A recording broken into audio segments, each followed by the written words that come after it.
Hej, jeg er fra firmaet Translucent. Svend, can you pull down a little bit? So get the top right. Jeg er fra firmaet Translucent. Vi har været Atlassian partner siden 2005.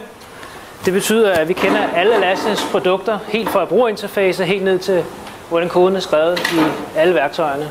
Så hvis man har brug for hjælp til at rette noget til, customisere det, så kan vi hjælpe med det. Jeg er her i dag, fordi jeg skal fortælle jer lidt om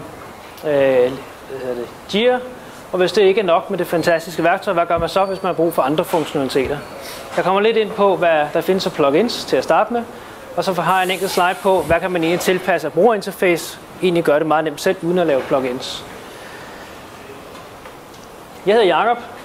Jeg har en masse fine certifikater i projektledelse og programledelse. Jeg har en baggrund i softwareudvikling, i specielt projektledelse. Så har jeg lavet en masse udviklingsafdelinger gennem tiden. Og så har jeg selvfølgelig brugt Atlassians værktøjer til at styre diverse projekter, opgaver og omstruktureringer og lignende. Så min indgangsvinkel det er i dag, det er helt klart Atlassians værktøjer, og dem har jeg brugt de sidste 9 år, så jeg er velkørende i alle sammen. Jeg vil sige, efter jeg er færdig med præsentationen, er jeg velkommen til at stille spørgsmål. Jeg vil også være i baren efterfølgende, så fælden fri. Så det første er, har man behov for andre ting, end det Jira kan out of the box, så kunne det for eksempel være tidsregistrering. Det kan man godt gøre på issues, men det kunne godt være, at man har brug for at tidsregistrere på projektmøder, afdelingsmøder, eller hvornår man er syg. Det kunne også godt være, at det var en god idé i forbindelse med tidsregistrering og planlægge sin tid, hvor der man tænker sig at arbejde, hvem skal arbejde på hvilket projekt, eller hvem skal arbejde på hvilken issue på et bestemt tidspunkt, eller man for eksempel en planlægger, hvornår man har ferie, så man kan se det i den ressourceplanlægning, man laver.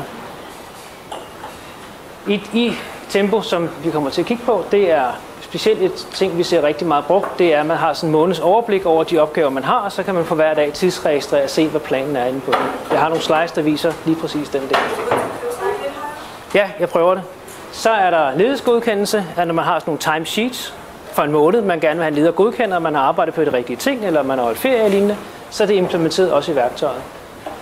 Og så er der også den sidste ting, som er en stor feature, vi ser mange brugere, det er, at man rent faktisk kan tidsregistrere, ikke godt på en issue, man får så også, hvilken kunde den hører til, så man har sådan et kundearkiv med opgaver og projekter på det, så man kan trække ud parallelt og lave rapporter på. Det er Tempo, der har lavet det. En rigtig godt islandsk virksomhed, og de går helt vildt deroppe af. De laver rigtig mange fede funktioner. Og så har jeg lavet sådan en lille en. Det er igen, man kan spare en masse tid. Det har jeg ladet bevist mange gange. Det er, hvis man bliver i samme værktøj, og man ikke laver det her kontekstskift, så sparer medarbejderne rigtig meget tid, så man ikke bare kun arbejder Jira, tidsregistrerer på issues, og så også går over det andet værktøj i virksomheden og tidsregistrerer sin tid et andet sted. Man kan rent faktisk blive i samme værktøj. Det sparer man meget tid på. Når man har loadet det her plugin, så ser det sådan her ud. Det er et af skærmbillederne, de har, hvor det er lidt svært at se, men der er faktisk nogle firkanter imellem de der ting. Men så kan man rent faktisk se, hvad der er planlagt. Det er de orange, og de grønne, det er, hvad der så er brugt af tid.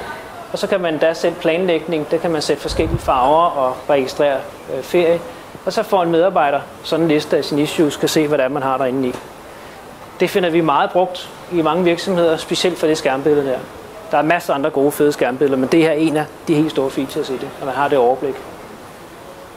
Så kan man også på kundedelen få et budget og se, hvor mange timer man har brugt på en kunde, og man kan også se, om man er mange, der rent faktisk er brugt, og hvor mange, der rent faktisk er billable, for det er også en funktion, de har derinde, så man kan sige, kan vi tjene penge på den, hvad har vi sendt regninger, og vi ikke sendt regning på de opgaver, de timer, vi har på opgaverne. Så masser af fede gadgets, masser af fede rapporter, man kan trække ud af Tempo. Så det er et tweak ekstra. Så er der næste. Hvad med slag? Det er der også nogen, der har behov for. For issues ind, man sidder for eksempel i en helpdesk, eller kundesupport, eller har noget mere IT-service, hvor man er meget afhængig af, at man løser issues til en bestemt tid, så kunne man for eksempel bruge det plugin, der hedder Slag. Det har også en masse visualiseringer, der er en masse mulighed for at sætte det op, så det for eksempel er på prioriteter, man sætter slager på, eller på issue-typer, eller tekster, eller hvad. Det er meget konfigurerbart, og det ser vi også rigtig meget brugt. Og det er fra firmaet her Valantic. Og det er igen, man er fri for et andet værktøj at styre det, så kan man have det samme stadigvæk. Det her det er et hurtigt skærmbillede af, som det kunne se ud, når man får en issue select, og man får en liste frem af det. Så har de lavet sådan en speciel lille kolonne, hvor man kan putte på og se, hvor er ens opgave i forhold til den slag, der nu tilhører. Det er en masse regler, man sætter op. Den her for eksempel, der har man sat en regel, at efter et vist stykke tid, så går den i overdue, og den her, den er så blevet løst inden for tiden, så får den en fin grøn krak, som efterfølgende rent faktisk skal følge op på og sige, hvor mange issues havde vi i en periode, hvor mange løst inden for slagen, hvor mange har vi ikke løst inden for slagen, og hvor mange var tæt på. Det gemmer den rent faktisk historikmæssigt. Og her der er den sorteret på dem, der er de værste, og dem, der ikke kræver så meget attention endnu, men dem, der skulle gøres. Man kan også inde på selve issue, der kan man se, det her det er sat op til, at på major, der er der en bestemt slag for den prioritet, der hedder major. Og I kan se, der er vi stadig indenfor, og den er grøn, og den har et fint due date. På en anden slag, der er sat på det samme projekt på critical, jamen der har vi en lidt større slag, det er lidt kortere. Og så er der den sidste dernede, der er en blokker, der er ikke så mange timer på, og den er næsten ved at være udløbet dernede på. Så det er meget, meget visuelt nemt at se, hvor man er henne i forhold til en slag på en issue 20, i forhold til den regel, man har sat op. For det hele er regelbaseret, og det er konfigurerbart. Så kunne der også godt være et behov for testmanagement. Det ser vi også rigtig mange steder. Man har et testsystem stående ved siden af, så har man en issue tracker som Jira ved siden af igen, og så skal man de to til at linke sammen. Der findes der et rigtig godt værktøj, som rent faktisk laver en ny issue-type, som hedder testcase. Det putter den ind i, hvor man inde i den selve issue-typen, der har man nu et teststep, og man har også et testkriterie, og den kan man putte lige så mange man vil ind i. Sådan en testcase kan man så give nogle statuser, og så kan man tilføre en testcase til en bestemt antal testcycles, man kører på derinde. Det vil sige, at der kan være et testcycle for development test, der kan være et testcycle for integrationstest og produktionstest, og hvad det nu hedder. Der kan være rigtig mange test. Men den samme testcase kan gå igen og finde ud af, hvor mange gange den er fejlet, og hvor mange gange den er passed. Så det er ligesom en repository af testcases, man kan genbruge i cycles. Og så kan man selvfølgelig direkte, når man er i værktøjet og kører den, og så kan man fejlmelde og lave en ny fejlrapport direkte inde i testcase. Man skal ikke ud i Jira og tilbage igen, man er i samme værktøj. Det er en af de helt store time killers, den der. Så har de også en helt fantastisk mængde rapporter. Det hedder Zephyr, og det er nogen i USA, der har lavet det. Og det er igen det. Man bliver samme værktøj, sparer en masse tid, man bliver samme metodeverden simpelthen. Det her det er et skærmbillede af, hvordan det kunne se ud derinde i, at man har sit standard issue-form, og så med den her specielle issue-type, så får man de her step, man kan putte på, med hvad man skal gøre, hvad passkriteriet er. Og så kan man også se, hvilke test runs, det vil sige, hvilke af de her grupper af testcases, de har været med i, og så kan man se, hvornår den er fejlet, og hvornår om den er med i nej. Så den tilfører en masse funktionalitet ind i den verden, vi kender i forvejen, som er et Jira issue. Det er virkelig lækker værktøj. Så kan man se sådan en test run, der kan man se, hvad der er med, og man kan også se, hvor langt de er kommet, de forskellige. Og så er der en statusbar derovre. Så det igen, hvis man ved lidt om test management og kender test management værktøjer, så er det her et af de rigtig fede værktøjer. Det er bare direkte ind i Jira. De har simpelthen taget deres normale værktøj, kodet om og proppet det ind i Jira som et plugin. Så det er, vil jeg sige, pænt nice. Så er der altså supporter. Det har de gjort rigtig meget ud af at vise, hvad man kan og trække ud af det. Det er bare et eksempel på en dashboard. Det er måske lidt meget, lidt småt, men det viser lidt af, at der kan være rigtig meget træk ud af data for sådan et testsystem. Så er der det næste. Jeg kommer selv fra projektverdenen og savner nogle gange i Jira, at man kan se issues i forhold til tid, og hvornår de bør laves, og hvornår de ikke skal være, så man har den her projektplan. Så måske kunne behovet være her, at man kan godt tænke sig nogle... Nej, undskyld, det er portfolio, sorry. Hvis man skal have metadata på, såsom at have en overblik af projekter, så er det, hvilke kategorier det er. Er det udviklingsprojekter, marketingsprojekter og lignende? Det er hvilken status, for eksempel hvilken fase det er i, eller cost eller risk. Alt det kan man putte på som metadata. Det kan man ikke som standard i Jira, men her kommer der et helt lag ovenpå, så man kan tilføre metadata på projektniveau. Hvis der ændres i de her statusfelter, man nu putter på et projekt, så er der en ændringshistorik, så man kan godt se ændringshistorik. Hvis et projekt er gået fra et højt risikoprojekt til et lavt risikoprojekt, jamen så kan man altså stadig se det i ændringshistorikken.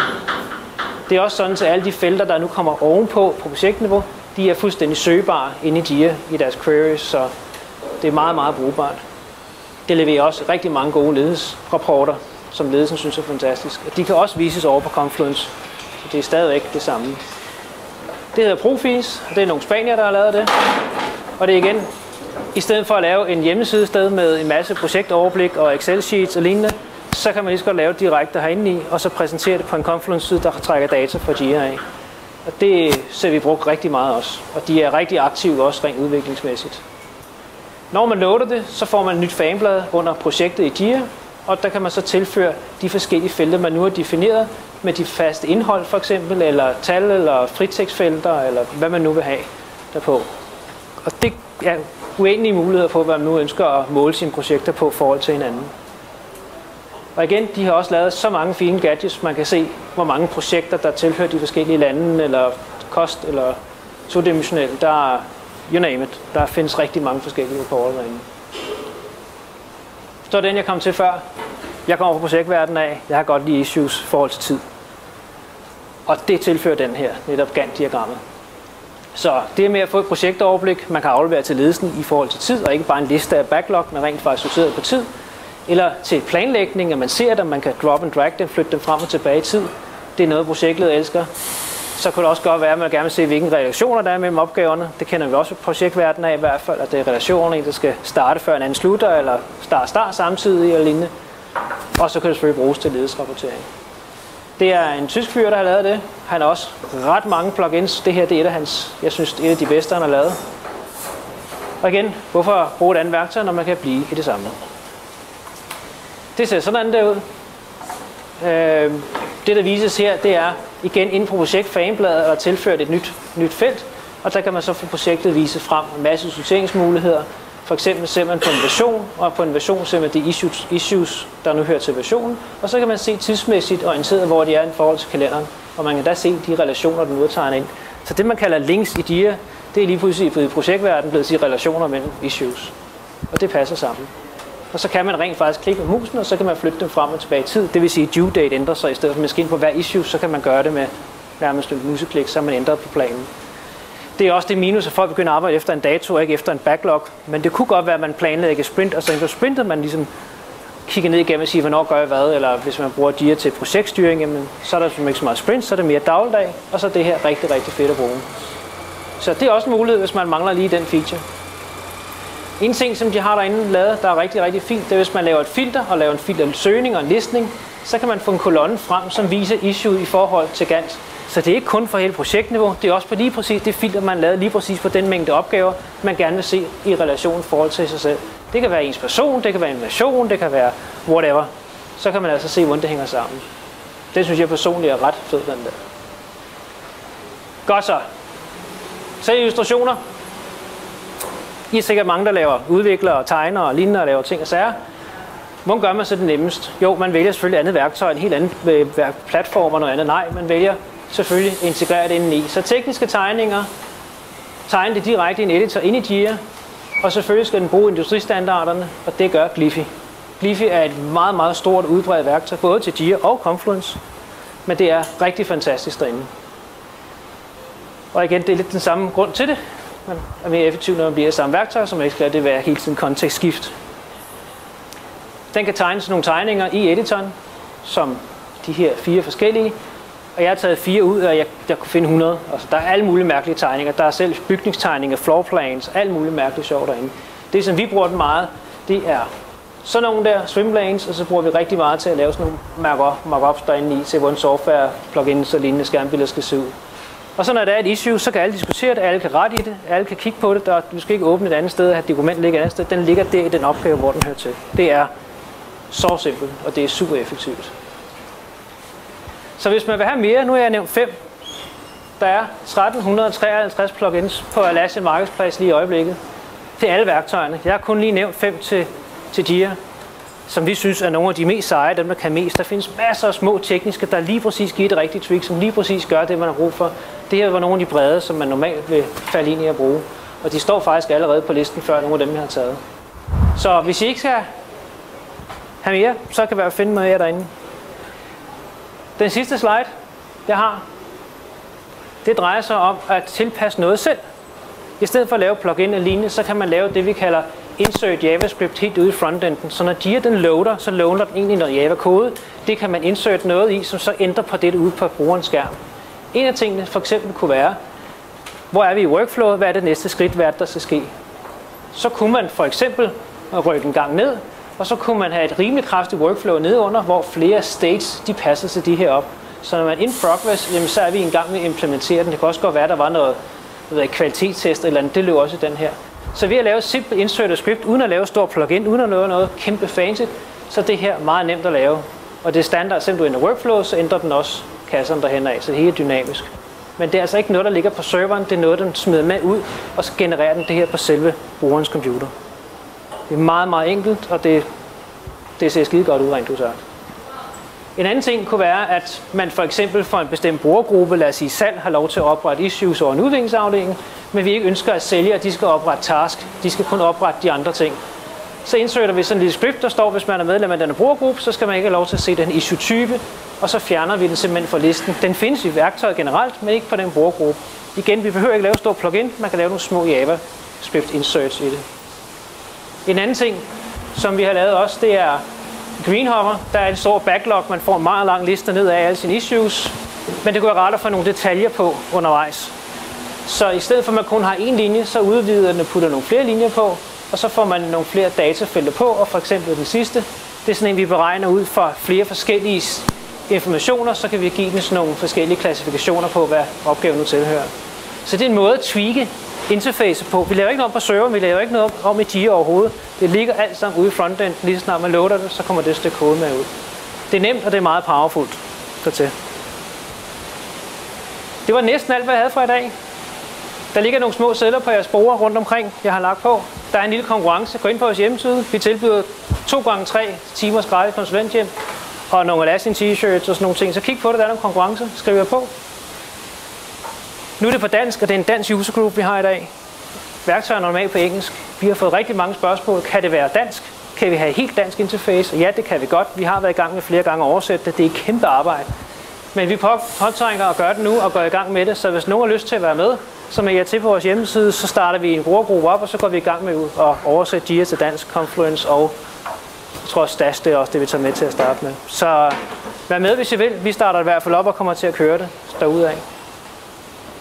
Den sidste ting, vi planlægger at ikke holde AOG'er, det er jo kun brugerne, der kan det, men vi planlægger at holde nogle hjemmøder med noget produktinformation en gang i september, når der har været summit i San Francisco, så kører vi en tur igen i Aarhus, og så kører vi en tur her i København.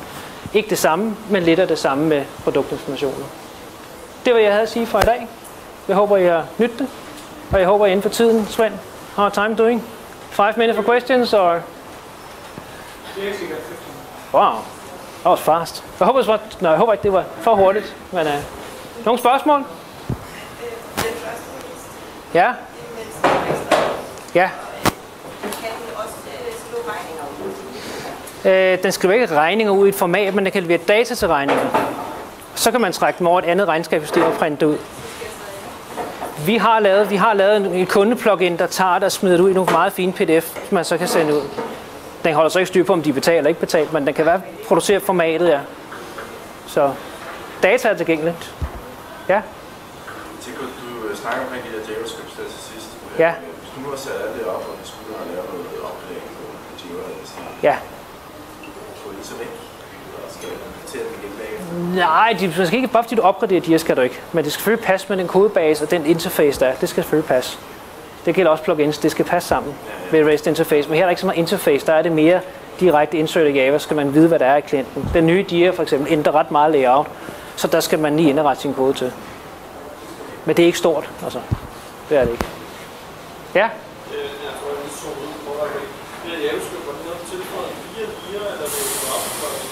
Og det er noget, man lægger ind i Jira nede på frontenden, og så loader den det sammen med. Jeg er ikke koder, det er mine kollegaer.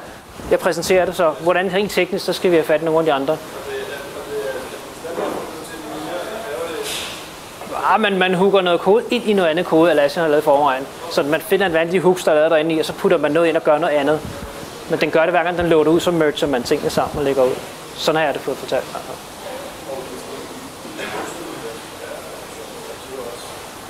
Ikke på on demand, nej.